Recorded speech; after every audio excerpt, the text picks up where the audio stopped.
Miércoles 27 de diciembre del año 2023.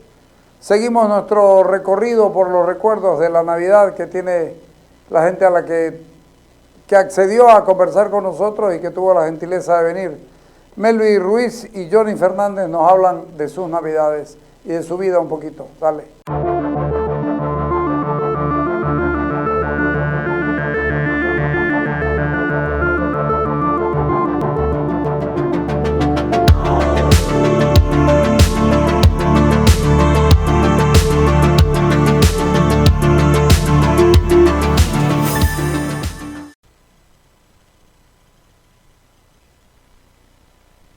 Melvi Ruiz,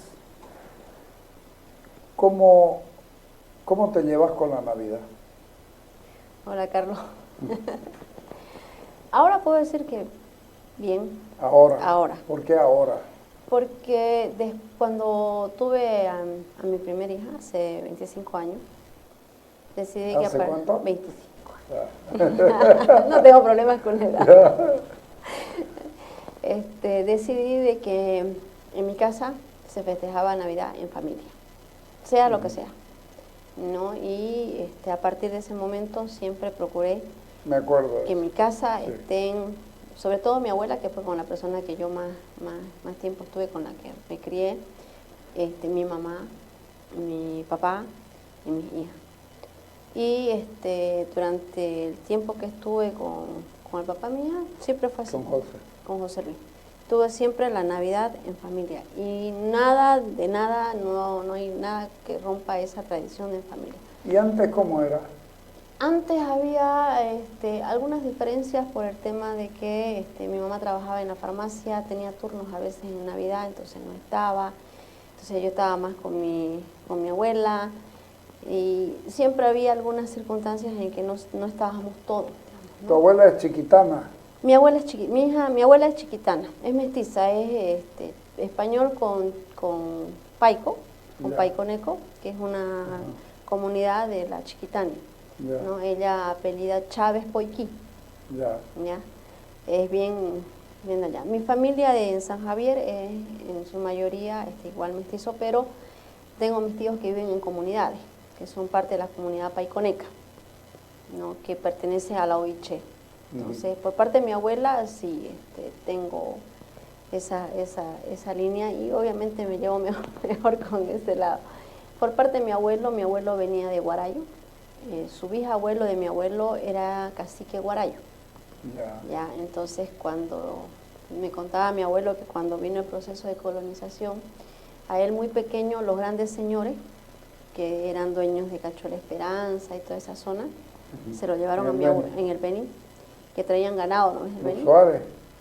Los Ruiz y los Justinianos. Se lo llevaron a él bien pequeño y lo criaron.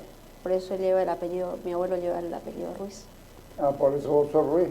Yo soy Ruiz porque soy reconocida por mi tío. No tengo el apellido de mi padre. Es más, no lo conozco, digamos. Entonces por eso soy Ruiz al cuadrado, decía mi tío. Pero sí llevo el apellido de la familia de mi abuelo. Y mi abuelo era guarayo. ¿Y vos te criaste con ellos? Yo me crié con mi abuelo y con mi abuela fundamentalmente porque, como te digo, el tema de mi mamá era una cuestión muy complicada en ese tiempo, el trabajo de la farmacia, porque ella ha trabajado casi 40 años en farmacia. Los turnos que se hacen, entonces muy poco yo la veía un poco al mediodía, en la noche ya cuando ella llegaba de repente estaba ya descansando o la veía muy ¿Pero poco. te criaste en la ciudad o dónde?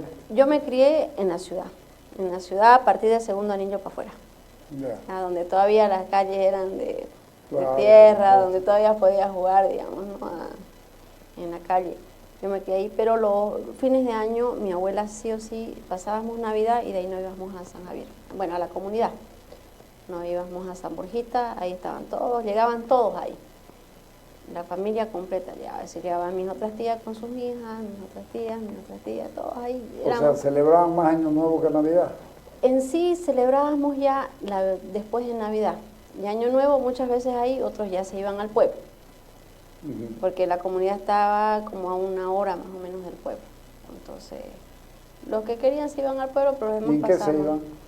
Antes, yo me acuerdo más o menos cuando estaba unos 5 años, teníamos que pedirnos que nos jalen los camiones tronqueros y subir arriba de las troncas, en eso, o el colectivo, ¿no? El colectivo ese grandote, viejo, ¿no? Claro. Ese. Y por último, cuando mi abuelo estaba de mejor humor, a caballo. A caballo, ¿no? Ah, no era de buen humor tu abuelo. Lo que pasa es que mi abuelo era un hombre, es decir, mi bisabuelo, para aclararlo, era guaraní. Entonces, él siempre estaba con su chaco, él hacía empanizado, nos enseñó a moler caña, nos enseñó a hacer empanizado. Mi bisabuela nos enseñó a hacer empanadas de arroz, nos enseñó a hacer los cuñapés y bueno, todo lo que se hacía en el campo, ¿no? ¿Y salían a vender? No. Sí, una vez terminaba mi abuelo de hacer las tablillas, las acomodábamos, las envolvíamos con las hojas y luego las poníamos ya en un bolsoncito y al pueblo. De esa era su sobrevivencia. Una vez vendías todo en el pueblo, entre ellos te comprabas azúcar, que eso no teníamos, café y algunas otras, si vos querés, adulos, decía mi abuelo, me compraban pan porque no me gustaba el pan de arroz ni nada. No, Freya. No comía. Entonces, ¿Y ahora?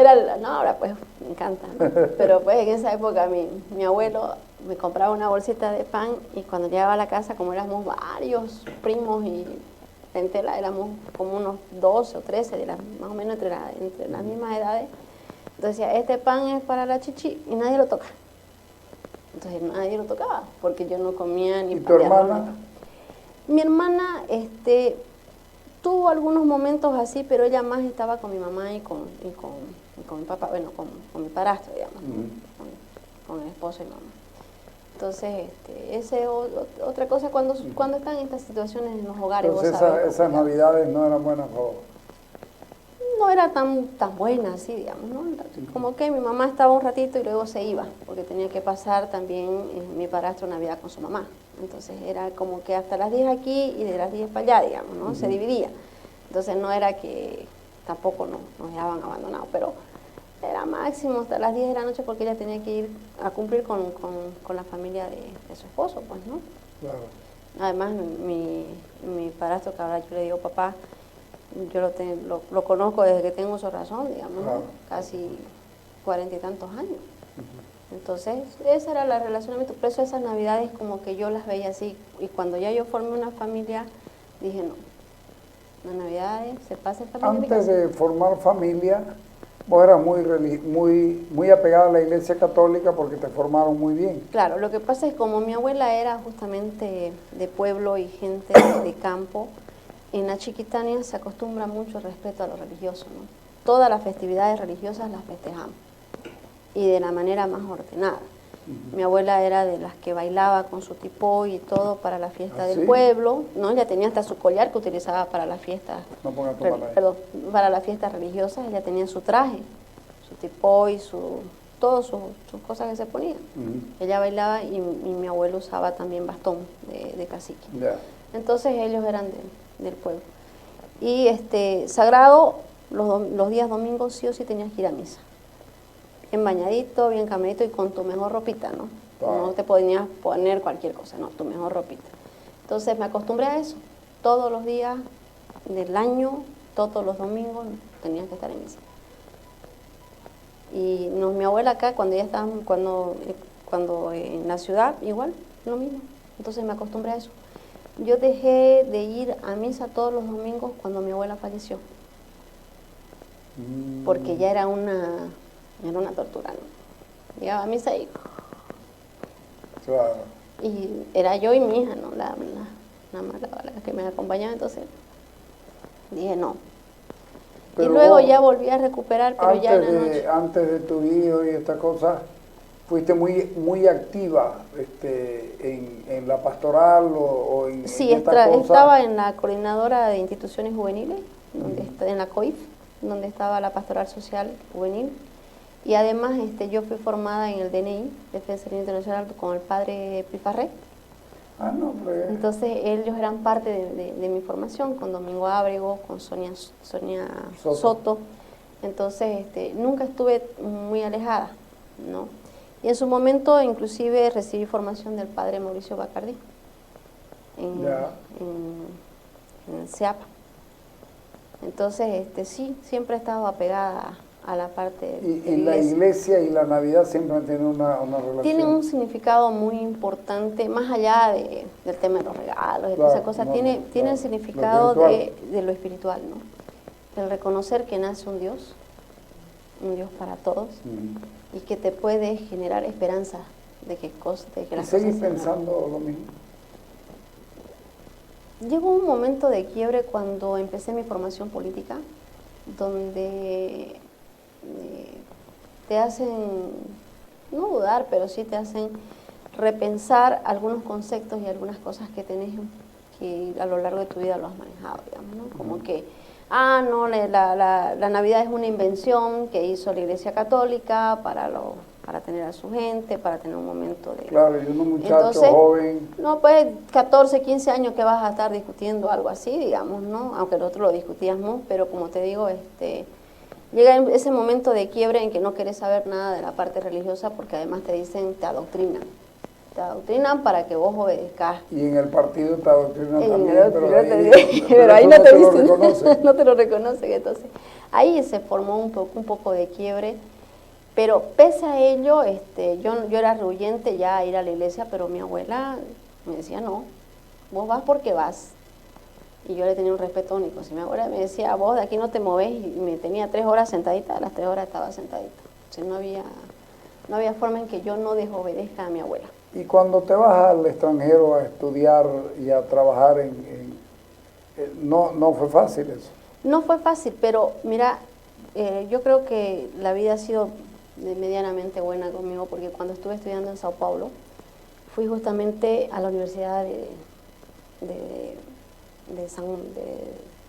San Marcos, y estuve en casas de acogida, porque obviamente no tenía mi familia cómo sustentar algo así. Yo fui becada, fui a un centro ecuménico, y quien nos ayudaba y nos coordinaba era un padre. ¿Siempre con la iglesia?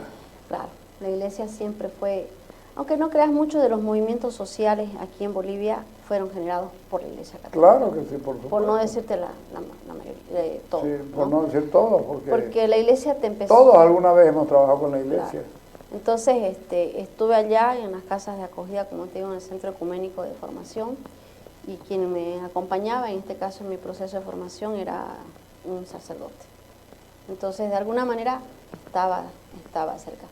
La única vez que tuve así fue cuando fui a Senegal, a África, que estuve más o menos una semana y media allá, donde sientes el choque, digamos, ¿no? Claro. Porque allá lo más fuerte es el Islam, entonces ves vos hacer los saludos en la época, digamos, y a las 5 oraciones. Exactamente, y sacan su esterita, se acomodan, es decir, vos lo ves, digamos, ¿no? Y la Iglesia Católica ya es muy reducida. Yo fui a una misa y, es decir, podíamos contar con los dedos de las manos las personas que estábamos ahí, digamos, ¿no? Pero aparte, en África se ha matado mucho, más católicos que otra cosa, pero se sigue matando hoy, ¿no? Sí. Lo que pasa es que hoy día no se lo dice.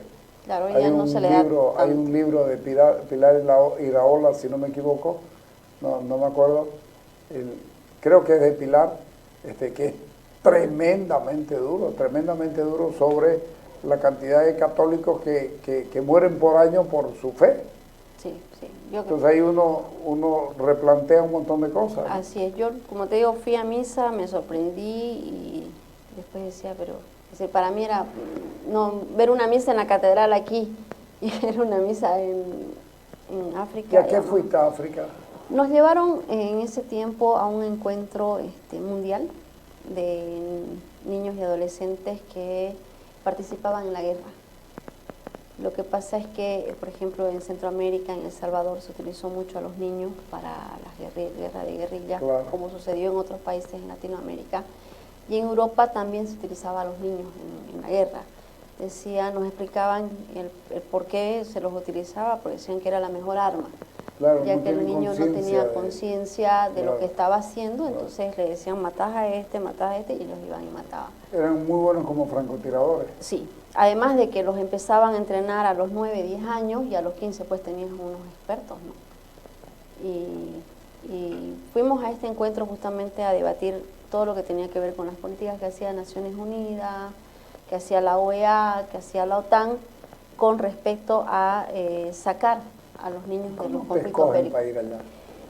Mira, yo era parte de una organización acá en Santa Cruz y de aquí eligieron 3 representantes para que vamos a un encuentro nacional y que del encuentro nacional se hagan los 2 representantes que íbamos a ir a África. Entonces, aquí en Santa Cruz eran 32 grupos, de los 32 salimos elegidos 3. La única mujer tenía 16 años y nos fuimos a La Paz, al encuentro nacional, y habían de Cochabamba, de Oruro, de La Paz, de nosotros aquí de Santa Cruz, y en la reunión de 300 personas eligieron solo 2, un chico de La Paz y mi persona. ¿Te acordás quién era él? Erwin Merlo. ¿Ah? Erwin Merlo se llamaba. Ajá. Con Erwin viajamos y con el padre ¿Él Pifarré. siguió en actividad? Él ahora es comunicador, trabajaba antes en comunicación en el gobierno de Evo Morales, Ajá. pero ahora la verdad no sé, le he perdido el rastro a Erwin, pero en esa época teníamos 16 para cumplir 17 años cuando nos llevaron. Un mundo diferente, ¿no? No, para mí fue pues, yo chica de barrio, vos sabés, mi familia no es una familia con grandes recursos.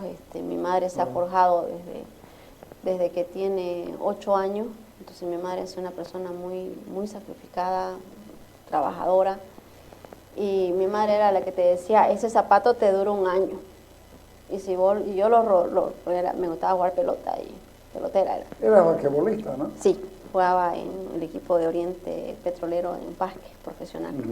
Así que lo rompía y tenía que costurarlo. Y pobre, ¿no? Que no lo costure, porque mi madre lo veía roto y me daba, ¿no? Porque así antes era la educación. Así, claro, la educación antes era así, antes no había otra forma. No estamos haciendo juicio de valor además, ¿no? No, pues obviamente que no, porque al final de cuentas las circunstancias en las que ellos fueron formados también fue muy diferente. Entonces, no reprocho una situación como esa, porque en su momento era la mejor manera y lo que se pensaba que debiera correr. Además la pobreza los obligaba porque Claro. el zapato tenía que, si ella te decía ese zapato te dura, no te estaba pidiendo, te estaba dando Una orden. una orden.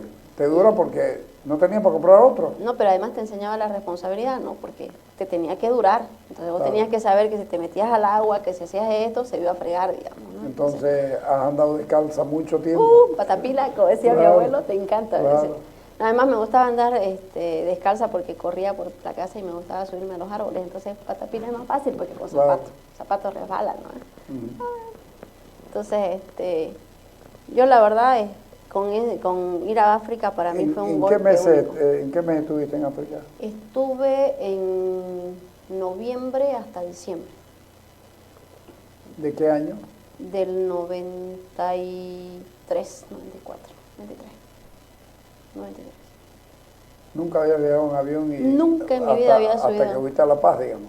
No, inclusive a La Paz fuimos en flota. En flota. Es decir, cuando fui a Senegal fue la primera vez que subí a un avión. Así que estaba aterrorizada, digamos, ¿no? Más bien me acompañaba Sonia Soto. Que recuerdo, Sonia estaba con Sonia vos. me acompañó porque obviamente no podía y el ir padre sola, digamos, y el Pifarré. padre Pifarré estaba en compañía para llevar a él. Ellos llegó con ustedes, Ellos dos fueron con nosotros. Todavía tengo una foto de una conferencia de prensa que tuvimos allá en África, donde nos pusieron a 5 en la mesa. Porque eran unos niños que tenían 16 años. La sorpresa para todos en el encuentro era la cantidad de mujeres que habíamos representantes, dirigentes, si vos querés. Que era muy poca, ¿no? Pero fue la primera vez que subí a un avión, la primera vez que salí de tu casa. Que salgo de mi casa por un largo tiempo, sin que me acompañe mi papá, mi mamá, mi abuela o algún familiar. Aparte de eso, el viaje era largo porque fuimos de aquí a Argentina, a Buenos Aires, de Buenos Aires a Madrid, de Madrid a Islas Canarias y de Islas Canarias recién a Dakar, Senegal. Claro. Y a la vuelta fue casi la misma trayectoria, solo que volvimos por Sao Paulo.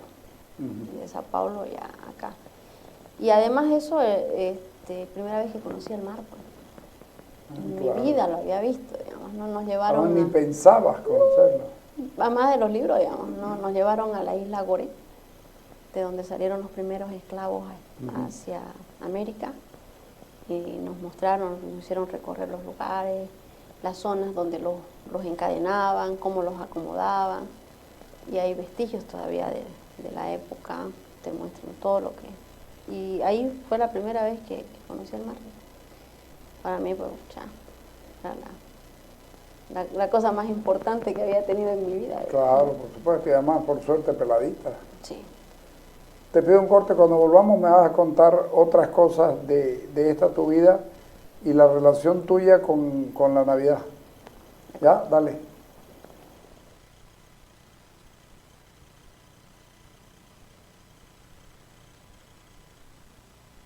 B&D continúa innovando, firme y de la mano de Crown, representante y distribuidor exclusivo de B&D para Bolivia. Muy pronto estaremos con una nueva generación para el segmento vagonetas. La nueva vagoneta SUV de nuevas energías creada por B&D, que convierte a estos vehículos en toda una revolución por la potencia, altas velocidades que alcanza y los niveles de eficacia. Todo esto lo sumamos a una conducción suave y silenciosa para el confort total de sus ocupantes. Muy pronto todos los vehículos serán como B&D.